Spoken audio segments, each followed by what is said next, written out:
धरा पड़ा अंतरराज्य आपार्टमेंट लुटेरा ग्यांग दिन में रेकी राति चोरी। राजधानी 3.2 लाख टंका 1.5 केजी रूपा आपार्टमेंट रे सीरीज लुट कर आतंक खेलाई लुटेरा ग्यांग शेष में धरा पड़ी। कमिशनरेट पुलिस रो स्पेशल स्क्वाड एक अंतरराज्य आपार्टमेंट लुटेरा ग्यांग रो पर्दाफाश करिछि। ग्यांग रो 2 मास्टरमाइंड समेत 9 जन गिरफ होइछन्ति। समस्तଙ୍କ घर गंजाम जिल्ला रे। सेमाने हेले दादा बुल्लू पात्र, मृत्युंजय साहू, बबलू दलाई, संतु ओरफ संतोष दास, विष्णु प्रधान, प्रशांत बेहेरा, रंजन राउल, अमित जेना।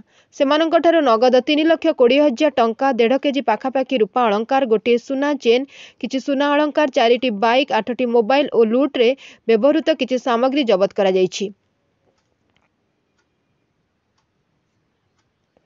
पुलिस कमिशनर संजीव पंडा सांबादिक सम्मेलन में गिरीश नायक ओरफ दादा और बुल्लू पात्र ग्यांग 2 मुख्य। जेतेबेले अपार्टमेंट चोरी करिवार समय आसे एमाने अन्य सदस्यों को जोगाजोग करती। दादा और बुल्लू दिन बेले रेकी करती। डेलीवरी बॉय साजी नहेले विद्युत मरामती और पानी पाइप मरामती बाहाना आपार्टमेंट रे चक्कर काटती। जो फ्लाट रे ताला झुली थाए ताकू टार्गेट करती। Bureau report Ekamra news.